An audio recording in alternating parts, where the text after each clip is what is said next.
Back on TYT Sports, ladies and gentlemen, baseball on TYT Sports. Los Angeles Dodgers are 88-35 with a .715 winning percentage. And yes, this is the year with all of the money that baseball can buy you, that all of the money the Dodgers can use to buy their team to follow essentially some combination of a Yankee model, which was their championship with Alex Rodriguez, their most recent championship, and some homegrown talent. The Dodgers have a mix and they have a hell of a baseball team, but just how good are the Dodgers? Well, they're above the threshold of you can't lose the World Series or the season's a complete waste. Even though they have a bright future, they gotta win now. They need to prove that they can go into these playoffs and win. The problem I see is the American League and the competition that will come out of that side, because I'm very, very positive the Dodgers will win the National League.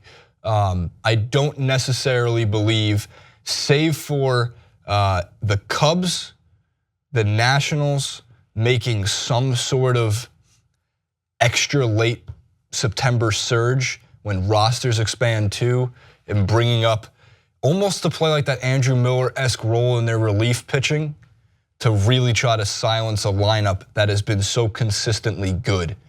And additionally, the Dodgers are getting Clayton Kershaw back, which, by the way, the best hot take in the world will come out when, if for whatever reason, Kershaw maybe gives up 2 or 3 earned runs in his first start. Are the Dodgers better without Clayton Kershaw?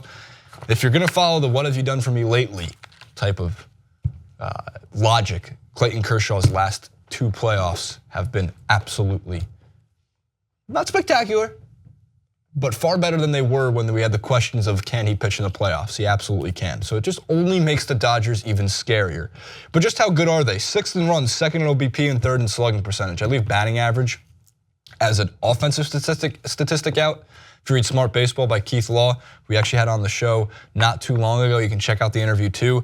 Batting average is it's an archaic statistic. And the reason that I rarely even look at it now is because, according to Keith, who's a baseball insider, almost every single organization in baseball barely looks at it. They prefer OBP. It tells you more about the player. Being 2nd on base percentage for a team that's 20th in hits. See, that's where the batting average and the hits and why the OBP in itself, on base percentage, starts to show you more about a team. So the 20th in hits in the major leagues, but they're 2nd on getting on base. And what's more important than anything else? Getting your runners in scoring position. 1st in ERA by a mile. They are half a run better than the 2nd place Cleveland Indians, and 53 total earned runs less than Cleveland, who's in 2nd place. That is absolutely dominant pitching to go with the best offense in baseball. They're 1st in walks and they're 1st in batting average against on the pitching side. They've allowed the least amount of walks. They're not giving free base runners, and they're not letting the opponents essentially hit for average. I think it's a little more useful as a pitching statistic as it is for opposed to the offensive side. But it's not just the numbers that are shocking to me. It's more the consistency at which they're playing their lineups and the ability to, I want to say, experiment with the bottom half with so many skilled players. So currently Bellinger is just slightly injured, but he's been playing in the 4-hole for pretty much, I think, over the last 30 games until he was injured. He was pretty much hitting consistently in that, unless they switch him under rare occasions with Yasmani Grandal, which is very, very rare, but it's happened. But pretty much you've seen Taylor, Seager, Turner, and Bellinger as your top 4, and then some mix of Grandal or Peterson, depending on Grandal's days off, and Peterson playing in center field. So the consistency in which the top half of their lineup's been playing is really what has led them to be 2nd in on base percentage and 3rd in slugging percentage across the league. But now you're looking at a team that boasts the ability to play Puig in the 6th, 7th, or 8th position in the lineup, which is deadly. If you're playing him 6th, you have a lot of power, who's able to get on base and reel in a lot of runs if the order of Seager, Turner, Granderson, Grandal haven't already batted them in. Or you can play him 8th, and you can play him before your pitcher. So you have to pitch to Puig, because you know you're gonna get your quote unquote free pass with the pitcher, but Puig getting on base, then you have to deal with the top of the lineup, and you have a talent on the bases in that sense. And then you mix in the guys like Adrian Gonzalez, who's been the face of consistency in baseball for so long, drop off slightly over his last year and a half, but nothing that's been concerning, and Chase Utley, who's a veteran of the game and an absolutely complete, total piece of flaming shite for breaking the New York Mets shortstop's Rubin Tejada's leg and the dirty ass slide that he took. I don't care how competitive it was, I'll always defend that. He destroyed us on the Phillies when he was on the Phillies, and he destroyed us when he was on the Dodgers. And he's hit the most home runs, I believe, in Citi Field, and I just don't like the man. I'm exaggerating and I'm joking. As a veteran player for the Dodgers, as somebody who's actually won a World Series, who knows how to win a World Series, he's absolutely instrumental in doing all of that. It's not just the lineup when it comes to their offense, it's what they're doing in the field, and one player who I think isn't getting nearly enough attention, and that would be Logan Forsythe. When it comes down to it, position players in baseball can make all the difference. So the comparison I'm gonna make with the Dodgers and this team is kind of like a jacked up power hitting version of the 2015 and technically 2014 Kansas City Royals. What made those Royals 2014 and 2015 so good is no matter what, they were gonna force you to get them out. They were not gonna strike out. They were pretty much, I think, first or second in the league throughout the year in strikeouts, or I should say least amount of strikeouts.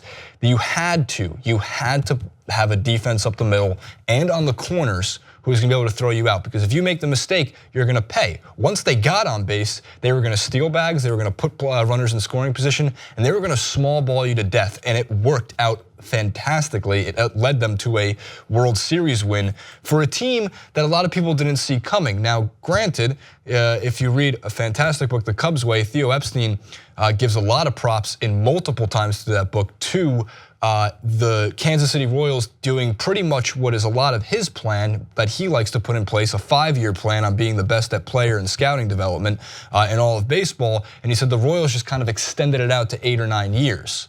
A lot of the players that Theo Epstein was interested when he was managing the Red Sox, or I said general managing and president of the Red Sox, became Royals, were picked by the Royals, Eric Hosmer being one of those guys. So what goes to show you, my point on Forsythe is that Forsythe can play second and third base, and he can do it at an above average league fielding percentage. So when you watch players like Forsythe, it's the little things he does, and having somebody who can not just play second base but can play the hot corner, which are two difficult positions to play in baseball. I'd say anywhere, essentially aside from first base, in the infield, catcher and then left and center are such instrumental parts to fielding in baseball. And of course, don't forget you got Puig in right field, who has a literal cannon for an arm. I think he's got 2 of Vlad Guerrero's injected into his, because he looks like he's throwing them on a better angle and faster, maybe harder than Guerrero ever did. And Guerrero threw out guys from the effing warning track on no hop to home. So when it comes down to it, you have consistency in your lineup that is batting so strongly at the top. You have pitching, and you can talk about so much about the freak winning ways, like Granderson coming onto the team, who's the streakiest of all streaky hitters in baseball. If he's hot, he'll get you a leadoff home run in 3 straight games. If he's cold, he won't even see the ball or swing at one for the entire game, and it'll go 0 for 4. But again, another veteran, another player when rosters expand that you want in your clubhouse when it comes time to the playoffs. So Grandal's been able to start at catcher for, I think, 89 total games, which is immensely important. Because when you need somebody who's pitch framing correctly, you need somebody who the pitchers trust behind the plate. When you have catcher problems, it usually becomes pitcher problems, and fortunately the Dodgers hadn't had to deal with any of that. And then lastly, Seager and Puig both have started 100 games at their over 100 games at their respective position. And then using the ability to swap Forsythe and Turner, again, being able to play multiple positions in the infield, shows that Justin Turner, another ex-Met, of course, got paid and then able to turn that payment into still consistent value in baseball for the Dodgers, and Forsythe again moving around. I'm not trying to overrate him, just trying to highlight somebody on the team that makes the whole machine turn a little bit faster, a little bit more efficiently, gives managers like Roberts a little bit more to work with. And at the end of the day, you need depth in baseball to win the World Series. There is an old mantra. I used to think for a long, long time it was pitching, pitching, pitching, pitching. If you want to win a World Series, look at the rotation. If the rotation can't win you games, you can't win a World Series. Those days are long gone. And there's a couple of books I read that changed it. The 2 I mentioned in this clip, Smart Baseball and The Cubs Way, will change your perspective of how you see the future of baseball and why position players are more important, because you can buy aces. You can trade for them. The Red Sox did it. They traded for Chris Sale. They bought David Price, even though David Price has been far from an ace this last year in dealing with the Boston media and that issue in the Red Sox front office. But the point being is you can always buy pitchers. It's a lot tougher to find a fundamental, foundational player to play first base for his whole career on your team, or a shortstop, or a left fielder. The Dodgers have a few of them. So they will be good. They have the money to compete for the next 5 years. It's Dodgers baseball. They got young talent in Seager and Bellinger. But they gotta win now, because at this point, and to be this good, you can't put it to waste. You don't want to be the 73-win Warriors. You want to be the 68-win Warriors who won the finals, the 67-win Warriors who won the finals 2.5, 3 years ago. That's what the Dodgers need to do. There's no excuses.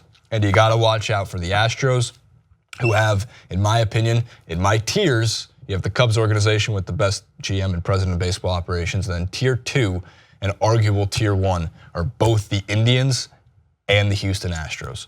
So it should make for a hell of a fall classic this year, especially if the Dodgers are in it, especially if we're gonna be seeing potential Dodgers-Cubs matchups, Dodgers-Nationals matchups, or Nationals-Cubs matchups. Comment below, do the Dodgers have to win this year, or will they forever be doomed to never being able to do it in the playoffs, regardless how much money they have to buy and how good their farm system is? We'll see you next time.